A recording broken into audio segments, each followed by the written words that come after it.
ഒന്ന് ഉപദേശിക്കണം കേട്ടോ എന്ന് പറയുകയാണ്. സ്വയം ഉപദേശിക്കാനുള്ള തന്റെ ഇടം പോലും രക്ഷിതാക്കൾക്കില്ല. ഒരു നല്ല രക്ഷിതാവാകുന്നതിന്റെ ഭാഗമായിട്ട് പറയേണ്ടത് തന്റെ ഇടത്തോടെ പറയാനുള്ള കഴിവ് പ്രത്യേകമായി മാതാവിനും പിതാവിനും ഉണ്ടാവണം, പ്രത്യേകിച്ച് മാതാക്കൾക്കുണ്ടാകണം.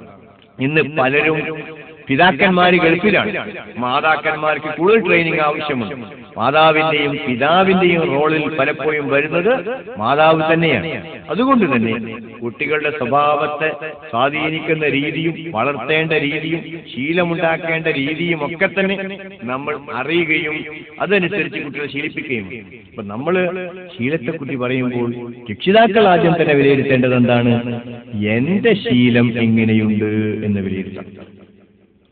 എന്റെ ശീലം എങ്ങനെയുണ്ട് എന്ന് വിലയിരുത്തണം.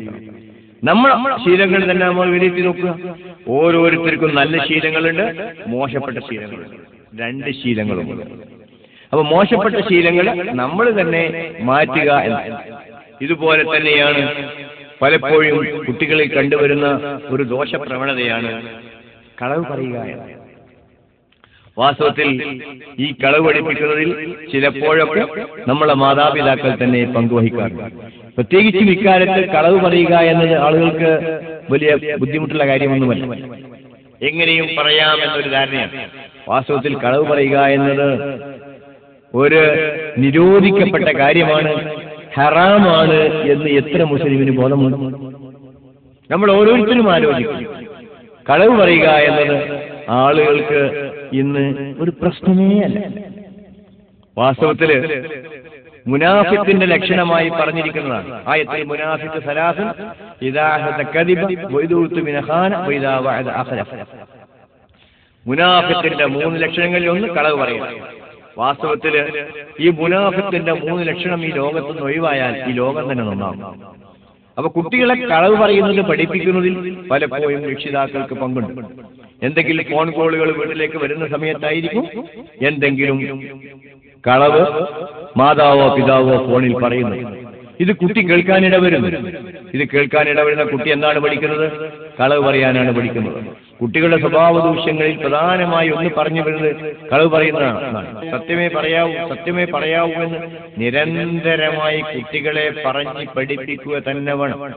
സത്യം പഠിപ്പിക്കുന്ന സമയത്ത് അബ്ദുൽ ഖാദിർ ജിലാനി ഖദ്ദസല്ലാഹു സിറഹുൽ അസീസ് മഹാനവറുകളുടെ പഠിക്കാൻ പോയ സമയത്തുള്ള സത്യം പറച്ചിലിന്റെ ആ കഥ പോലും അവരെ നമ്മൾ പറഞ്ഞ് മനസ്സിലാക്കി കൊടുക്കേണ്ടതായിട്ടുണ്ട്. ഇത് നിരന്തരമായി ആവർത്തിച്ച് അവരെ പഠിപ്പിക്കേണ്ട കാര്യമാണ്. ഇതുപോലെ തന്നെ ഇഫക്റ്റീവ് പാരന്റിങ്ങിന്റെ ഭാഗമാണ് കുട്ടികൾക്ക് നല്ല ഹോബികൾ തിരഞ്ഞെടുക്കുക എന്നത് വളരെ പ്രധാനമാണ്. എന്താണ് ഹോബി? സമയം കളയാൻ വേണ്ടി, സമയം സന്തോഷകരമാക്കാൻ വേണ്ടി, ഒഴിവുള്ള സമയം സന്തോഷകരമാക്കാൻ വേണ്ടി നാം ഏർപ്പെടുന്ന പ്രവൃത്തിയാണ് ഹോബി. അല്ലെങ്കിൽ എന്തെങ്കിലും അനാവശ്യമായ ഹറാമായ ഹോബികൾ കുട്ടികൾ പഠിക്കാൻ ഇടവരും. എന്തൊക്കെയാവാം കുട്ടികളുടെ ഹോബി? ഗാർഡനിങ്, അടുക്കളത്തോട്ടം. ഇതൊക്കെ കുട്ടികൾക്ക് നല്ല ഹോബിയാണ്. ഒരു അടുക്കളത്തോട്ടമുണ്ടാകും, ഒരു പൂന്തോട്ടമാകാം. അത്തരത്തിലുള്ള ഹോബികളാണ് കുട്ടികൾക്ക് പ്രധാനമായും കൊടുക്കേണ്ടത്. ഇന്ന് മിക്കപ്പോഴും എന്താണ് സംഭവിക്കുന്നത്? ടിവിയാണ്, അത് കണ്ടിരിക്കലാണ് പ്രധാനപ്പെട്ട ഹോബി. ടിവിയുടെ ദോഷവശത്തെക്കുറിച്ച് ഞാൻ ഇതിനു മുമ്പ് തന്നെ സൂചിപ്പിച്ചു കഴിഞ്ഞിട്ടുള്ള കാര്യമാണ്. അപ്പൊ നല്ല എന്റെ കുട്ടിക്ക് ഇപ്പോഴുള്ള ഹോബി എന്താണ്? ഒഴിവ് സമയത്ത് അവൻ എന്താണ് ചെയ്യുന്നത്? അത്തരത്തിലുള്ള ക്രിയാത്മകമായ നല്ല ഹോബികൾ തിരഞ്ഞെടുക്കുന്ന കാര്യത്തിൽ രക്ഷിതാക്കൾ വളരെയധികം ശ്രദ്ധിക്കേണ്ടതായിട്ടുണ്ട്. സൃഷ്ടിപരമായ ഹോബികളാണ് കുട്ടികൾക്ക് നാം തിരഞ്ഞെടുത്തു കൊടുക്കേണ്ടത് എന്ന് സൂചിപ്പിക്കുന്നു. അതോടൊപ്പം തന്നെ കുട്ടികളിൽ വായനാശീലം വളർത്തുക. ഈ വായനാശീലം എന്ന് പറയുമ്പോൾ വായന ഏറ്റവും പ്രധാനപ്പെട്ട വിജ്ഞാനത്തിനുള്ള ഒരു മാർഗമാണ്. വായനാശീലം വളർത്തുന്നതിന്റെ ഭാഗമായി രക്ഷിതാക്കളായ നിങ്ങൾ ഓരോരുത്തരോടും ഞാൻ പറയാൻ ആഗ്രഹിക്കുന്നത്, ഓരോ വീട്ടിലും ഒരു ഹോം ലൈബ്രറി ഉണ്ടാവും. നിർബന്ധമായും നിങ്ങളെല്ലാവരുടെയും വീട്ടിലൊരു ഹോം ലൈബ്രറി ഉണ്ടാവും. കുട്ടികൾക്ക് വായിക്കാനുള്ള പുസ്തകങ്ങൾ, അവിടെ സ്ത്രീകൾക്ക് വായിക്കാനുള്ള പുസ്തകങ്ങൾ, ഇതൊക്കെ വാങ്ങിവെച്ചാൽ ഒഴിവ് സമയത്ത് അത് വായിക്കുകയും ടിവിയുടെ കാഴ്ച, ആളുകൾക്ക് സമയം പോയി കിട്ടുക എന്നത് വളരെ പ്രധാനമാണ്. എന്തുകൊണ്ട് ആളുകൾ ടി വി കാണുന്നു എന്ന് ചോദിച്ചാൽ ആളുകളുടെ പ്രധാനപ്പെട്ട ഒരു ആവശ്യമാണ് സമയം പോയി കിട്ടുക എന്ന്. ശാസ്ത്രം വളർന്നപ്പോൾ എന്താണ് സംഭവിച്ചത്? നമുക്കൊരുപാട് സമയമുണ്ടായി. അപ്പോൾ പ്രശ്നമുണ്ടായി, സമയം എങ്ങനെ ചെലവഴിക്കും? സമയം ചെലവഴിക്കാൻ വേണ്ടി പിന്നെ നമ്മൾ കണ്ടെത്തി sports, games, radio, television, computer, ഇതൊക്കെയാണ് സമയം ചെലവഴിക്കാൻ വേണ്ടി നാം കണ്ടെത്തി. അതിലൊക്കെ തന്നെ എന്തിന്റെ മേമ്പടിയാണ് ചേർന്നത്? അധാർമികതയുടെയും ലൈംഗികതയുടെയും മേമ്പടി ചേർന്നതാണ് ഇന്നത്തെ സ്പോർട്സും ഗെയിംസും ടെലിവിഷനും റേഡിയോ സിനിമയും എല്ലാം. ഇതാണ് നമ്മൾ കാര്യം മനസ്സിലാക്കേണ്ടതായിട്ട്. അപ്പോൾ ഞാൻ പറഞ്ഞു വന്നത്, ഓരോ വീട്ടിലും ഒരു ഹോം ലൈബ്രറി, അവിടെ ബാലസാഹിത്യം, കുട്ടികൾക്ക് വായിക്കാൻ പറ്റിയ പുസ്തകങ്ങൾ ധാരാളം ഉണ്ടായിരിക്കണം. കുട്ടികൾക്ക് ബാലമാസികകൾ വാങ്ങിക്കൊടുക്കുന്നത് വളരെ നല്ലതാണ്.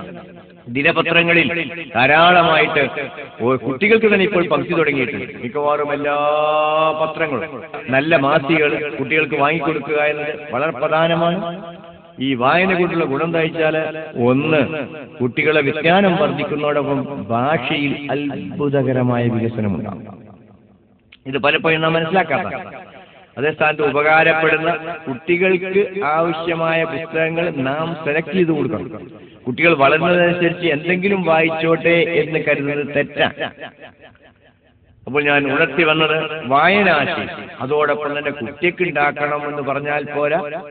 എന്റെ സംസാരം കേട്ടുകൊണ്ടിരിക്കുന്ന നിങ്ങൾക്ക് വായനാശീലമുണ്ടോ എന്ന് പരിശോധിച്ചു. ഭൂരിഭാഗം രക്ഷിതാക്കൾക്കും ഇന്ന് വായനാശീലമില്ല. വായന എന്തിനാണ്? വായനയിലൂടെ വിജ്ഞാനം അത്ഭുതകരമായി വർദ്ധിപ്പിക്കാം.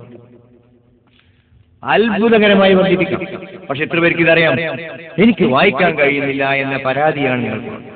ഇവിടെ നിങ്ങളുടെ ശീലം, നിങ്ങൾക്ക് വായിക്കാതിരിക്കുക എന്ന ശീലത്തിൽ നിന്ന് വായിക്കുക എന്ന ശീലത്തിലേക്ക് നാം വരണം. കമ്പ്യൂട്ടർ മിക്കവാറും വീട്ടിലൊക്കെ എത്തിയിട്ടുണ്ട്. പക്ഷേ കമ്പ്യൂട്ടറിൽ കുട്ടികളെ അഡിക്റ്റായി വരുന്നു എന്നുള്ളതാണ് കമ്പ്യൂട്ടറിൽ കണ്ടുവരുന്ന ഒരു പ്രത്യേകത. പഠിക്കേണ്ട സമയം പലപ്പോഴും കുട്ടികൾ കമ്പ്യൂട്ടറിന് മുന്നിൽ ഇരുന്നു പോകുന്നു എന്നത് ഏറ്റവും വലിയൊരു പ്രശ്നമാണ്. അവിടെ നിങ്ങൾ നിയന്ത്രണം ഏർപ്പെടുത്തേണ്ടതായിട്ടുണ്ട്.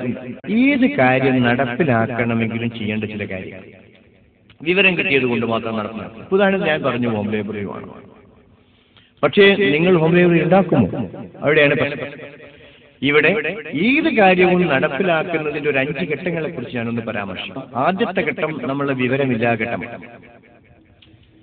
ഒരു കാര്യം ഒരാൾക്ക് വിവരമില്ല എങ്കിൽ അയാളത് ചെയ്യില്ല എന്ന കാര്യം ഉറപ്പാണ്. അപ്പോൾ വിവരമില്ല ഘട്ടം 1. രണ്ടാമത്തേത് വിവരഘട്ടം, ഇൻഫർമേഷൻ സ്റ്റേജ്. വിവരം കിട്ടി നമുക്ക്, പക്ഷേ വിവരം കിട്ടി എന്നതുകൊണ്ടും കാര്യങ്ങൾ ചെയ്തുകൊള്ളണമെന്നില്ല. 3ാമത്തെ ഘട്ടമാണ് ബോധ്യഘട്ടം, കൺവിക്ഷൻ സ്റ്റേജ്. ബോധ്യപ്പെട്ടോ ഇല്ല? ബോധ്യപ്പെട്ടതുകൊണ്ടും ചെയ്തുകൊള്ളണമെന്നില്ല. ബോധ്യപ്പെട്ടു കഴിഞ്ഞാൽ 4ാമത്തെ ഘട്ടം ഡിസിഷൻ സ്റ്റേജ്, തീരുമാനഘട്ടം. അത് സംബന്ധമായ തീരുമാനം നിങ്ങൾ എടുക്കണം. 5ാമത്തത് ആക്ഷൻ സ്റ്റേജ്, കർമ്മഘട്ടം. ഇപ്പൊ ഇവിടെ തന്നെ എടുത്തോളൂ. ഹോം ലൈബ്രറി വളരെ പ്രധാനപ്പെട്ടതാണ് എന്നൊരു വിവരം നമുക്കില്ല എങ്കിൽ നാം ഹോം ലൈബ്രറി ഉണ്ടാക്കുന്ന പ്രശ്നങ്ങൾ ഉത്ഭവിക്കാൻ പോകുന്നില്ല. വിവരം കിട്ടി, പക്ഷേ ബോധ്യപ്പെടുന്നില്ല, നമ്മൾ ചെയ്യാൻ പോകുന്നു. ബോധ്യപ്പെട്ടു, തീരുമാനമെടുക്കുന്നില്ല, നിങ്ങൾ ഹോം ലൈബ്രറി ഉണ്ടാക്കാൻ പോകുന്നില്ല. ഇപ്പൊ നിങ്ങൾ ഹോം ലൈബ്രറി ഉണ്ടാക്കുന്നതിനെ സംബന്ധിച്ച് തീരുമാനമെടുക്കണം, നിങ്ങൾ അത് പ്രാവർത്തികമാക്കുക.